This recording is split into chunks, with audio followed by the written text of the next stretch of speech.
Agrafer un film pare-pluie en bas de pente pour évacuer les possibles infiltrations d'eau accidentelles dans la gouttière.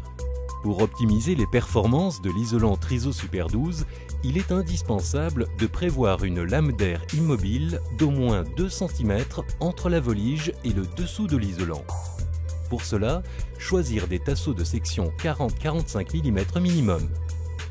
Fixer horizontalement un premier linteau en bas de pente sur la sablière. Fixer verticalement les lithos par vissage ou cloutage au travers de la volige, au droit de chaque chevron sur toute la surface à isoler. Fixer ensuite des lithos tous les 1,50 m en partant du litho de la sablière en bas de pente et reproduire l'opération jusqu'au faîtage en veillant à ce que la dernière côte soit inférieure à 1 m pour assurer le recouvrement au faîtage.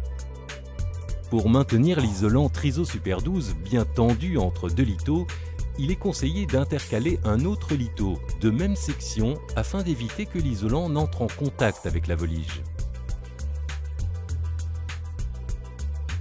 En commençant par le bas de pente, déroulez l'isolant à l'horizontale en prenant soin d'orienter la languette adhésive en direction de la sablière.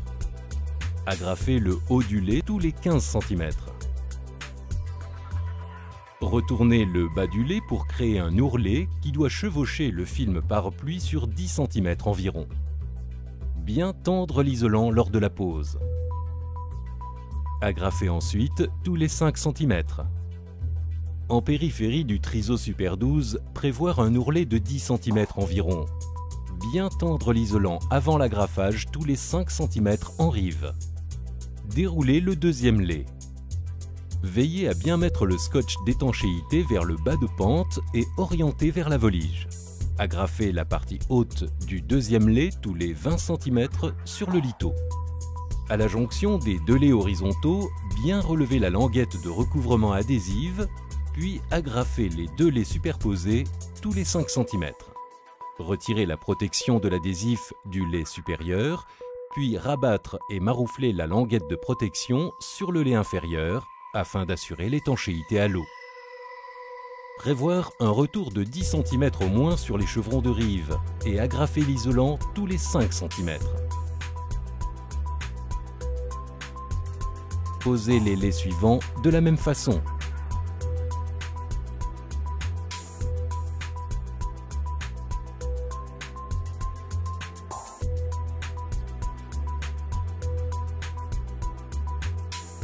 Respectez la continuité de l'isolation au faîtage.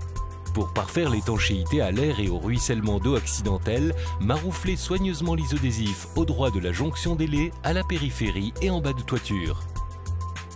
Fixez des contre-lithos de section 60-40 mm minimum au droit de chaque chevron pour assurer une lame d'air au-dessus de l'isolant Triso Super 12.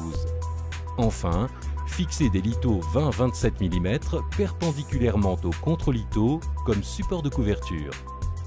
L'écartement de ces lithos est fonction de la nature des tuiles de couverture choisies.